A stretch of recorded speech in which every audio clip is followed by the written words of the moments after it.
Hello and welcome back to my YouTube channel. Hope you're all doing well. तो देखो आज हम GS से रिलेटेड यहाँ पर क्वेश्चंस को डिस्कस करेंगे। तो देखो इस सेक्शन में English, Hindi, science, history, geography, polity और इकोनॉमी का सेक्शन जो है तो रहने वाला है। ये क्वेश्चंस देखो आपके प्रीवियस एग्जाम में ही पूछे गए हैं। सो नो डाउट आपके आने वाले एग्जाम्स लाइक फॉरेस्ट गार्ड हो गया, उसके बाद पुलिस का आएगा एंड अदर जो HPSSC हमीरपुर बोर्ड के एग्जाम्स भी आ रहे हैं उनके लिए बहुत ही ज़्यादा बेनिफिशियल होने वाली है। तो वीडियो को शुरू करने से पहले सबसे पहले तो आपके लिए एक क्वेश्चन है। क्वेश्चन आप स्क्रीन पर देख सकते हो। इस क्वेश्चन का राइट ऑप्शन आपको नीचे कमेंट करना है। और हाँ, ऐसा नहीं करना है कि किसी एक बच्चे ने कमेंट कर दिया तो उसके बाद जो है तो कोई भी कमेंट नहीं करेगा, सभी को कमेंट करना है। जो भी आपके पास अदर इन्फॉर्मेशन होगी उसको आपको नीचे कमेंट करना है। तो देखो क्वेश्चन क्या है, निम्नलिखित में से किस गवर्नर जनरल को जो है तो भारतीय प्रेस का मुक्तिदाता कहा जाता है। ऑप्शंस आप यहाँ पर देख सकते हो, Lord William Bentinck, Sir Charles Metcalfe, Lord Auckland या फिर लॉर्ड एलनबरो। तो देखो इस क्वेश्चन का राइट ऑप्शन आपको नीचे कमेंट करना है। तो अब हम करते हैं अपनी वीडियो को स्टार्ट क्वेश्चन नंबर 121 से। बाकी देखो वीडियो को स्टार्ट करने से पहले मैं यहाँ पर बता दूँ कि हम यहाँ पर टोटल 43 क्वेश्चंस को डिस्कस करेंगे। तो इन 43 क्वेश्चंस में से आपके कितने सही होंगे ये भी आप नीचे कमेंट करोगे। ओके। बाकी देखो टेलीग्राम और इंस्टाग्राम पर अगर आपने अभी तक हमको फॉलो नहीं किया है तो आप डिस्क्रिप्शन में मैंने लिंक दे के रखा है, वहाँ पर जाकर के आप फॉलो कर सकते हो। ओके, वहाँ पर देखो हम डेली जो है तो क्यूज़ वगैरह लगाते हैं, तो वहाँ पर जाकर के आप हमें फॉलो कर सकते हो। Question number 121, who composed the Gayatri मंत्र। तो देखो गायत्री मंत्र किसने लिखा था। अब देखो गायत्री मंत्र किसने लिखा था, तो ये लिखा था विश्वामित्र ने। ऑप्शन बी देखो यहाँ पर करेक्ट होगा। अब देखो गायत्री मंत्र से रिलेटेड क्वेश्चंस को यहाँ पर डिस्कस कर लेते हैं। देखो ऋग्वेद में टोटल कितने मंडल हैं, ऋग्वेद में टोटल हैं 10 मंडल। तो इन 10 मंडल में से जो तीसरा मंडल है, तो तीसरे मंडल में जो है तो सूर्य देवता को समर्पित है गायत्री मंत्र। सूर्य देवता यानी कि सावित्री को समर्पित है गायत्री मंत्र। कौन से मंडल में, तीसरे मंडल में। ये भी पॉइंट आपको नोट रखना है। नेक्स्ट देखो 122, Takshashila town was located between. तो तक्षशिला नगर किसके मध्य स्थित है। तो देखो तक्षशिला नगर जो है तो मैं आपको सिंपल सा ओवरव्यू दे देता हूँ। ये पाकिस्तान में जो है तो स्थित है। अब पाकिस्तान की यहाँ पर बात करी गई। अब आपको आई थिंक क्वेश्चन का जो आंसर है वो पता चल गया होगा। सो 122 का राइट ऑप्शन हो जाएगा ऑप्शन ए। इंडस तथा झेलम नदी के बीच में जो है तो तक्षशिला नगर स्थित है, सिंधु तथा झेलम नदी के बीच में। ऑप्शन ए देखो यहाँ पर करेक्ट होगा। अब देखो यहाँ पर बात करी गई है तक्षशिला की। अब देखो प्राचीन जो भारत था, प्राचीन भारत में गांधार महाजनपद होता था, गांधार। तो उस गांधार महाजनपद की कैपिटल थी तक्षशिला। ये आपको नोट रखना है। देखो इस तक्षशिला ये जो तक्षशिला नगर यानी कि तक्षशिला जो यहाँ पर विद्यालय वगैरह था, तो उसकी देखो स्थापना किसने की थी। अब कहा जाता है कि जो राम के भाई थे भरत, तो भरत के पुत्र तक्ष ने जो है तो तक्षशिला इस महाविद्यालय की जो है तो स्थापना की थी। बाकी देखो यह एक अनुश्रुति भी हो सकती है, ये मैं कंफर्म नहीं हूँ। बाकी ये जो तक्षशिला है वर्तमान जो है तो पाकिस्तान में स्थित है। पाकिस्तान कहाँ पर, रावलपिंडी या फिर पेशावर के क्षेत्र में। 123 question, Buddha attend Mahaparinirvan in the Republic of the. तो किसके गणराज्य में बुद्ध ने जो है तो महापरिनिर्वाण प्राप्त किया था, तो किसके किया था। सो 123 का ऑप्शन ए यहाँ पर देखो करेक्ट होगा, मल्ल। ऑप्शन ए देखो यहाँ पर करेक्ट हो जाएगा। अब देखो यहाँ पर कुछ पॉइंट्स को देख लेते हैं। अब देखो मल्ल यहाँ पर बात की गई है, किसकी बात की गई है, मल्ल की यहाँ पर बात की गई है। अब देखो मल्ल महाजनपद की राजधानी यानी कि कैपिटल क्या थी, तो कैपिटल थी कुशीनगर। क्या थी, कुशीनगर। अब ये आपने नोट किया होगा कि कुशीनगर में जो है तो बुद्ध का जो है तो महापरिनिर्वाण हुआ था। तो इसी से रिलेटेड यह क्वेश्चन था।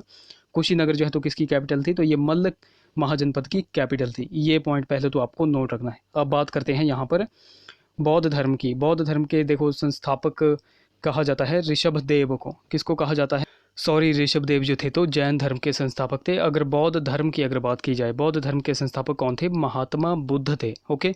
अब देखो इनकी ये जो महात्मा बुद्ध थे, अब इनको बहुत कुछ कहा जाता है, जैसे लाइट ऑफ एशियन को कहा जाता है। जन्म इनका 563 ईसा पूर्व में हुआ था। कहाँ पर हुआ था, लुम्बिनी। कहाँ पर पड़ता है, नेपाल में। और मृत्यु इनकी कब हुई थी, 483 ईसा पूर्व में जो है तो इनकी मृत्यु हुई थी 80 वर्ष की अवस्था में। कहाँ पर हुई थी मृत्यु, यूपी में। यूपी में कहाँ पर, देवरिया में। अब देखो 483 में इनकी मृत्यु हुई। यहाँ पर जो है तो पहली बौद्ध परिषद हुई थी। ओके, ये भी पॉइंट आपको नोट रखना है। पहली बौद्ध परिषद जो है तो किसके शासनकाल में हुई थी, अजात शत्रु के शासनकाल में। नेक्स्ट क्वेश्चन देखो 124, who was defeated by Babar in the first battle of Panipat. तो पानीपत की प्रथम लड़ाई में बाबर के सामने जो है तो किसकी हार हुई थी? इब्राहिम लोदी की हार हुई थी। ऑप्शन ए देखो यहाँ पर करेक्ट हो जाएगा, ऑप्शन ए। अब देखो ये जो पानीपत की प्रथम लड़ाई है ये कब हुई थी?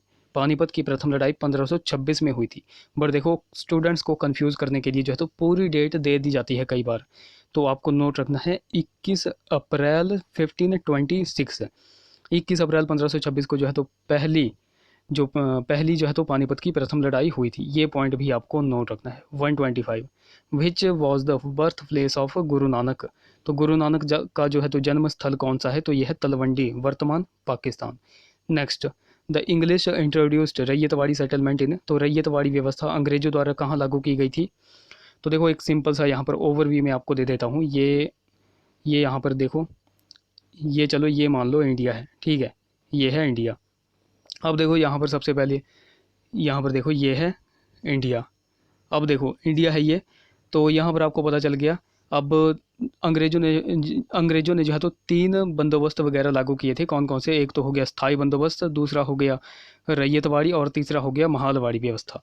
तो देखो स्थाई बंदोबस्त यानी कि जमींदारी व्यवस्था जो है तो कहाँ पर इन्होंने चालू की थी? तो ये आप नोट रखो कि इंडिया के पूर्वी भाग में यहाँ पर। और दूसरी बात रैयतवाड़ी व्यवस्था, रैयतवाड़ी आप नोट रखो कि भारत के दक्षिणी भाग पर, भारत के दक्षिणी भाग पर, यानी कि आप कह सकते हो मद्रास प्रेसिडेंसी हो गई, बॉम्बे प्रेसिडेंसी हो गई, यहाँ पर जो है तो कौन सी थी? रैयतवाड़ी। और इधर आप नोट रखो मध्य प्रदेश और राजस्थान साइड, पंजाब साइड, ये यहाँ पर हो गई महालवाड़ी व्यवस्था। तो आई थिंक आपको थोड़ा सा ओवरव्यू यहाँ पर लग गया। अब यहाँ पर पूछा गया है रैयतवाड़ी व्यवस्था अंग्रेजों द्वारा लागू कहाँ पर की गई थी?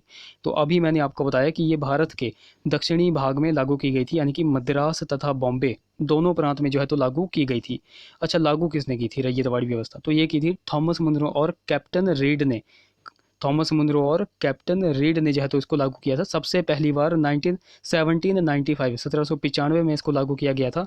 कहाँ पर लागू किया गया था? तमिलनाडु के 12 महल जिले में।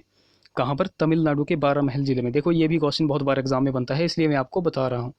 नेक्स्ट क्वेश्चन की बात करें, क्वेश्चन नंबर हमारा 127 है। Which governor general of India abolish slavery. तो भारत के किस गवर्नर जनरल ने जो है तो दास प्रथा का उन्मूलन किया था? अब देखो दास प्रथा का उन्मूलन किसने किया था? तो देखो ये किया था option B, lord Ellenborough. Option देखो बी करेक्ट हो जाएगा। अब देखो कई बार एग्जाम में ये भी पूछ लिया जाता है कि दास प्रथा का उन्मूलन लॉर्ड एलनबरो ने जो है तो कब किया था? कई बार ये भी पूछ लिया जाता है, तो कब किया था? 1843 में जो है तो नियम 5 लगाकर जो है तो दास प्रथा को इसने समाप्त कर दिया था। अब देखो दास प्रथा जो है तो शुरू कहाँ से हुई और ख़त्म कहाँ से हुई, ये मैं आपको बता देता हूँ। देखो अकबर ने जो है तो, अब देखो दास प्रथा तो आपको पता होगा कि प्राचीन काल में जो है तो पहले से थी। पर देखो सबसे पहले अकबर ने जो है तो, किसने? अकबर ने 1562 में दास प्रथा को समाप्त किया था। अकबर के बाद देखो आता है कार्नवालिस। कौन आता है? Lord Cornwallis. लॉर्ड कार्नवालिस ने देखो 1789 में जो है तो दास व्यापार का अंत किया। किसका? दास व्यापार का।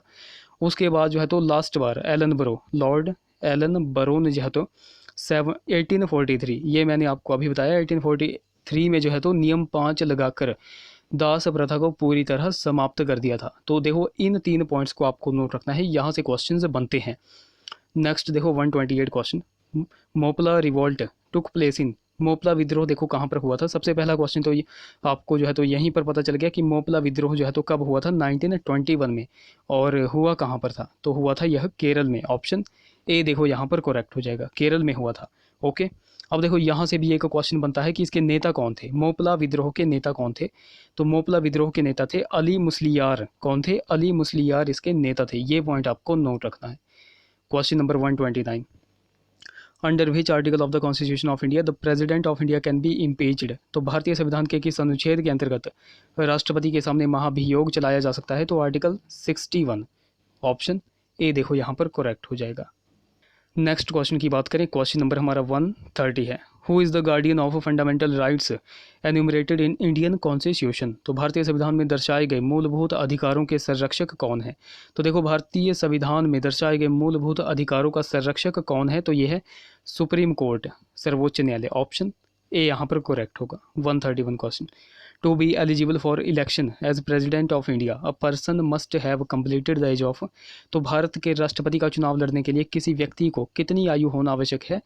तो राष्ट्रपति का चुनाव लड़ने के लिए 35 वर्ष की आयु होना आवश्यक है। राष्ट्रपति और राज्यपाल के लिए जो है तो सेम यहाँ पर आयु दी गई है 35। ओके, नेक्स्ट देखो 132 question. What can be the maximum interval between two sessions of parliament.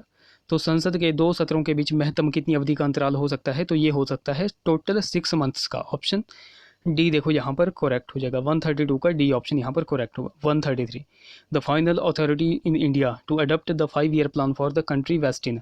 तो अपने देश के लिए 5 वर्षीय योजना पारित करने के लिए अंतिम प्राधिकारी सत्ता जो है तो किसके पास है। देखो ये इंपॉर्टेंट क्वेश्चन मुझे लगा, इस क्वेश्चन को आप बिल्कुल नोट करके चलो। अब जो 5 वर्षीय योजना है उसको पारित करने के लिए अंतिम प्राधिकारी सत्ता किसके पास होती है, तो ये होती है एनडीसी के पास, यानी कि नेशनल डेवलपमेंट काउंसिल के पास। ऑप्शन डी देखो यहाँ पर करेक्ट हो जाएगा, राष्ट्रीय विकास परिषद के पास है। अब देखो राष्ट्रीय विकास परिषद से एक क्वेश्चन बनता है कि इसको फॉर्म यानी कि एस्टेब्लिश कब किया गया था। तो इसको एस्टेब्लिश, इसकी स्थापना की गई थी 1952 में। ये पॉइंट आपको नोट रखना है, ये भी एग्जाम में कई बार क्वेश्चन बनता है। 134 question. The term Higgs boson is associated with. तो हिग्स बोसोन पद जो है तो संलग्नित है। अब देखो यहाँ पर स्टूडेंट्स कंफ्यूज होते हैं नैनो टेक्नोलॉजी और गॉड पार्टिकल में, पर देखो यहाँ पर आपको इस पॉइंट को नोट रखना है, हिग्स बोसोन पद जो है तो संलग्नित है गॉड पार्टिकल से। ऑप्शन बी देखो यहाँ पर करेक्ट हो जाएगा। इस पॉइंट को देखो आपको नोट रखना है। नेक्स्ट क्वेश्चन की बात करें, क्वेश्चन नंबर हमारा 135 है। 135 जियो stationery orbit is approximately at the height of. तो भूस्थैतिक कक्ष लगभग जो है तो कितनी ऊंचाई पर होता है। अब देखो कितनी ऊंचाई पर होता है, ये होता है 36,000 किलोमीटर की ऊंचाई पर। ऑप्शन सी देखो यहाँ पर करेक्ट हो जाएगा। देखो अगर इसकी मतलब बिल्कुल एक्यूरेट पूछ लिया जाएगा कि इसकी एक्यूरेट जो अबब अर्थ इक्वेटर होती है, ऊंचाई जो होती है अबब अर्थ इक्वेटर विषुवत रेखा से इसकी जो हाइट होती है वह कितनी होती है, तो बिल्कुल करेक्ट अगर पूछ लिया जाएगा तो आपको नोट रखना है 35,785 किलोमीटर। 35,785 किलोमीटर। अब यहाँ पर ये जो है तो अप्रॉक्स यहाँ पर बताया गया है, तो ऑप्शन सी यहाँ पर आंसर की में भी करेक्ट दिया गया है। ये पॉइंट आपको नोट रखना है। 136 क्वेश्चन की बात करें, the place of origin of an earthquake is called. तो भूकंप के उद्गम स्थल को क्या कहते हैं। अब देखो भूकंप के उद्गम स्थल को क्या कहते हैं, सो देखो 136 का राइट ऑप्शन क्या होगा, ऑप्शन बी यहाँ पर करेक्ट होगा, फोकस कहते हैं। अब देखो इस क्वेश्चन का देखो मैंने जो इमेज वगैरह होती है तो वो मैंने टेलीग्राम पर डाल के रखी हुई है, वहाँ पर जाकर के आप देख सकते हो कि सिस्मल क्या होता है, एपी सेंटर क्या होता है। ओके, तो आप टेलीग्राम पर विजिट कर सकते हो, लिंक मैंने डिस्क्रिप्शन में दे रखा है। अगर लिंक नहीं चलेगा तो आपको नोट रखना है, आप टेलीग्राम पर जाकर के लेट्स प्रिपेयर टू जो है तो सर्च कर सकते हो, पूरा का पूरा लेट्स प्रिपेयर टू आप सर्च करोगे तो मेरा जो है तो चैनल आ जाएगा। ओके, नेक्स्ट देखो क्वेश्चन हमारा 137 है। Which of the following desert is rich in gold reserve. तो निम्न में से कौन से मरुस्थल में स्वर्ण संचय प्रचुर मात्रा में है। तो देखो किस गोल्ड रिजर्व में है, तो देखो ये है अटाकामा। ऑप्शन डी देखो यहाँ पर करेक्ट होगा। अब अटाकामा मरुस्थल है कहाँ पर, तो देखो ये है दक्षिण अमेरिका में स्थित। अच्छा, दक्षिण अमेरिका में स्थित है, बट किस देश में स्थित है, तो ये आपको नोट रखना है, चिली देश में यह स्थित है। ओके, किस देश में, चिली देश में। मंगोलियन आपको पता होगा, मंगोलिया में स्थित है। थार जो है तो इंडिया में है, और इंडिया और मतलब पाकिस्तान में है। अरब जो है तो अरब देशों में है। ये पॉइंट आपको नोट रखने हैं। 138 क्वेश्चन की बात करें, विच of the following is the deepest lake. तो निम्न में से कौन सी सबसे गहरी जो है तो झील है। तो सबसे गहरी झील कौन सी हो जाएगी, तो सबसे गहरी झील है बैकाल झील। ऑप्शन डी देखो यहाँ पर करेक्ट हो जाएगा। 138 का ऑप्शन डी करेक्ट होगा। बैकाल झील है कहाँ पर, तो बैकाल झील है रूस में। कहाँ पर, रूस में। अच्छा, इसकी डेप्थ अगर पूछ ली जाए कि इसकी गहराई मतलब टोटल कितनी है, तो 1642 मीटर। ये पॉइंट भी आपको नोट रखना है।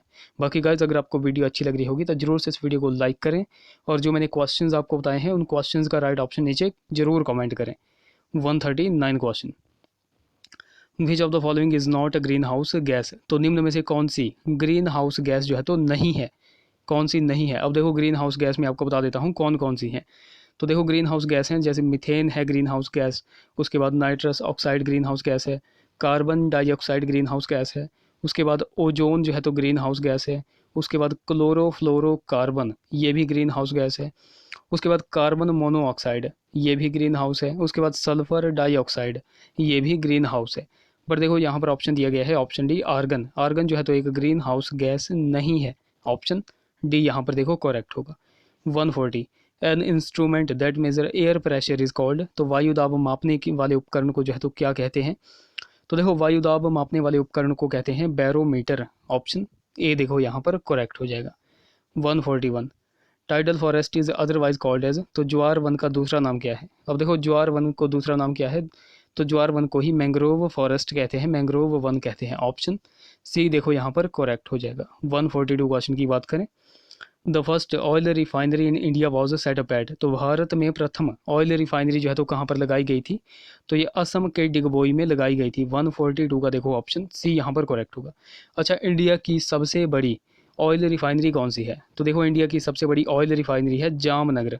क्या है? Jamnagar oil refinery. अब जामनगर ऑयल रिफाइनरी है, अब ये है कहाँ पर? तो ये है गुजरात में। अब देखो HPSSC यहाँ यहीं से यही क्वेश्चन पूछता है कि भारत की सबसे बड़ी ऑयल रिफाइनरी कौन सी है, और उसमें जो है तो जामनगर देखो ऑप्शन में देता ही नहीं है। जामनगर ऑप्शन में देगा ही नहीं, वहाँ पर दिया होता है। देखो ऑप्शन में आपको बता देता हूँ, मथुरा ऑप्शन में दिया गया होगा।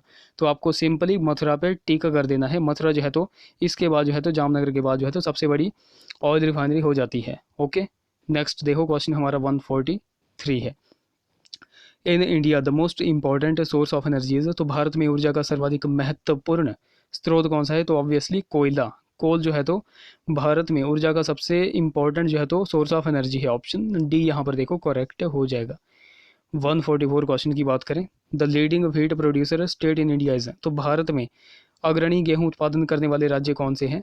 सबसे ज़्यादा जो है तो कौन सा राज्य जो है तो गेहूं उत्पादन करता है? तो ये करता है ऑब्वियसली यूपी। ऑप्शन सी देखो यहाँ पर करेक्ट हो जाएगा। नेक्स्ट क्वेश्चन की बात करें, नेक्स्ट हमारा साइंस से रिलेटेड है। ये क्वेश्चंस मैंने आपको बता दिए थे, तो इनको चलो डिस्कस कर लेते हैं, आपका भी रिवीजन हो जाएगा। देखते हैं आपको कितने क्वेश्चंस यहाँ से आते हैं। A floating body always displace liquid water equal to its own. तो एक तैरती काय हमेशा जो है तो अपने वजन के बराबर द्रव पानी विस्थापित करती है। ऑप्शन सी देखो यहाँ पर करेक्ट होगा। Next, the correct value of 0 degree Celsius on the kelvin scale is. तो ये क्या हो जाएगी? 0 डिग्री सेल्सियस 273.15 केल्विन। 146 का ऑप्शन ए देखो यहाँ पर करेक्ट हो जाएगा। यहाँ पर मैंने आपको स्केल्स ऑफ टेम्परेचर बताए थे 3 टाइप के, कौन कौन से? सेल्सियस, फ़ारेनहाइट और केल्विन। ओके, नेक्स्ट बात करें question number 147, the ozone layer absorb. तो ओजोन पर जो है तो अवशोषित करती है। तो ओजोन लेयर जो है तो अवशोषित क्या करती है? तो ये करती है अल्ट्रावायलेट रेज यानी कि पराबैंगनी किरणें। 147 का देखो ऑप्शन ए करेक्ट होगा। ओजोन लेयर के बारे में मैंने आपको बताया था कि यह एटमॉस्फेयर के किस लेयर में पड़ती है? तो यह स्ट्रेटोस्फीयर यानी कि समताप मंडल में पड़ती है। Next, which one of the following phenomenon is used in optical fibre. तो देखो निम्न में से कौन सा लक्षण ऑप्टिकल फाइबर में प्रयुक्त होता है? सो कौन सा होता है? 148 का ऑप्शन सी मैंने आपको बताया था, total internal reflection. Optical fibre एक एग्जाम्पल है टोटल इंटरनल रिफ्लेक्शन का। हीरे का चमकना भी टोटल इंटरनल रिफ्लेक्शन का एग्जाम्पल है। पानी के अंदर परखनली चमकीली दिखाई देना, ये भी किसका एग्जाम्पल है? टोटल इंटरनल रिफ्लेक्शन का।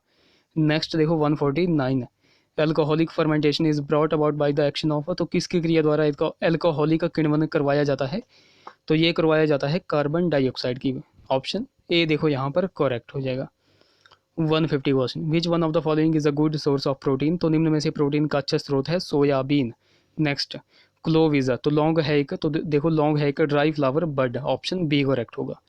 नेक्स्ट देखो 152, विच of the following is not a true fish. तो निम्न में से कौन सी वास्तविक मत्स्य नहीं है? तो फ्लाइंग फिश। बाकी सारे जो है तो बाकी सारी ट्रू फिश हैं। ओके, नेक्स्ट देखो क्वेश्चन, तो क्वेश्चन नंबर 160 आप स्क्रीन पर देख सकते हो। ये जो है तो हमारा हिमाचल से रिलेटेड सेक्शन है। इन 1951 हिमाचल बिकम है, तो 1951 में हिमाचल प्रदेश बना था। तो देखो 1948 में हिमाचल को मुख्य आयुक्त का क्षेत्र बनाया गया। 1951 में हिमाचल को जो है तो पार्ट सी का राज्य बनाया गया, पार्ट सी का दर्जा दिया गया। और 1956 में हिमाचल को जो है तो केंद्र शासित प्रदेश बनाया गया। तो देखो यहाँ से ये क्वेश्चंस अक्सर एग्जाम में पूछे जाते हैं, तो यही एग्जाम में पूछा गया है। 1951 में हिमाचल को पार्ट सी का दर्जा मिला था। Option A correct. Next, Himachal Pradesh has how many Vidhan Sabha seats, तो हिमाचल प्रदेश में कितनी विधानसभा सीटें हैं? देखो लोकसभा की सीटें हैं हिमाचल में 4, राज्यसभा की सीटें हैं 3 और विधानसभा की हैं 68। तो राइट ऑप्शन हो जाएगा option B. Next, which of the following major river does not move across Himachal Pradesh, तो निम्न में से कौन सी नदी हिमाचल प्रदेश से प्रवाहित नहीं होती है? तो झेलम नदी, ऑप्शन डी देखो यहाँ पर करेक्ट होगा। 163, the Mansa Devi temple near Chandigarh was in the territory of erst while princely state of, तो चंडीगढ़ के समीप मनसा देवी मंदिर कौन से पूर्व राजसी राज्य की सीमा पर था? तो ये था सिरमौर राजसी राज्य की सीमा में, ऑप्शन डी देखो यहाँ पर करेक्ट हो जाएगा। अच्छा, इस मंदिर को, मनसा देवी मंदिर को सिरमौर के किस राजा ने बनाया था, ये आप नीचे कमेंट करो। 164 question, Kotkhai was the Punjab state in the year, तो किस वर्ष में कोटखाई जो है तो पंजाब राज्य का हिस्सा था? तो 1959, ये देखो पॉइंट आपको नोट रखना है। तो यहाँ से आप देख सकते हो किस तरह के क्वेश्चंस हमीरपुर बोर्ड जो है तो एग्ज़ाम में पूछ लेता है। एक दो क्वेश्चंस ये ऐसे पूछेंगे कि किसी को भी नहीं आएंगे, तो इन क्वेश्चंस को देखो, ये क्वेश्चंस रिपीट भी होते हैं, तो यहाँ से इस क्वेश्चन को आपको बिल्कुल नोट रखना है। 165 देखो हमारा इंग्लिश सेक्शन से रिलेटेड है। Tagore was awarded the Nobel prize for literature, option C correct. Next, antonym आपको बताना है रिवरेंस का। रिवरेंस का आपको एंटोनियम यानी कि अपोजिट वर्ड बताना है। अब देखो अपोजिट वर्ड बताने के लिए आपको पहले इसका हिंदी मीनिंग पता होना चाहिए। रेवरेंस का हिंदी मीनिंग देखो क्या होता है, इसका मीनिंग होता है श्रद्धा। क्या होता है? श्रद्धा इसका हिंदी मीनिंग होता है। तो श्रद्धा का अपोजिट देखो क्या हो जाएगा, तो इसका हो जाएगा घृणा, तिरस्कार, तो ये हो जाएगा डिसडेन, ऑप्शन बी देखो यहाँ पर करेक्ट हो जाएगा, डिसडेन। 167, तो ईडियम यहाँ पर आपसे पूछी गई है। ईडियम का आपको मीनिंग बताना है, मतलब कि मुहावरे का आपको अर्थ बताना है। तो इस मुहावरे का देखो अर्थ क्या हो जाएगा। अ ग्रास विडो, तो देखो a grass widow means a woman whose husband is temporary away from her, यानी कि ऐसी औरत जिसका हस्बैंड जो है तो टेम्परेरी यानी कि थोड़े समय के लिए जो है तो उससे दूर हो गया है, ऑप्शन सी देखो यहाँ पर करेक्ट हो जाएगा। 168 क्वेश्चन की बात करें, आकाश का देखो पर्यायवाची क्या होगा? अभ्र, ऑप्शन बी देखो यहाँ पर करेक्ट हो जाएगा। नेक्स्ट, ठिकाना का प्रत्यय क्या होगा? देखो प्रत्यय कहाँ पर लगता है? प्रत्यय लगता है पीछे, उपसर्ग लगता है आगे, तो ठिकाना का प्रत्यय होगा आना, ऑप्शन बी देखो यहाँ पर करेक्ट हो जाएगा। नेक्स्ट हमारा लास्ट क्वेश्चन है, शुद्ध शब्द यहाँ पर आपको बताना है, तो शुद्ध शब्द हो जाएगा प्रकृति, ऑप्शन ए देखो यहाँ पर करेक्ट हो जाएगा। तो गाइज ये थे हमारे कुछ क्वेश्चंस। आई होप वीडियो आपको इन्फॉर्मेटिव लगी होगी। अगर वीडियो अच्छी लगी है तो जरूर से इसे लाइक करें और नीचे कमेंट करके हमें जरूर बताएं कि आपको वीडियो कैसी लगी। तो चलिए मिलते हैं अगली वीडियो में। Till then take care.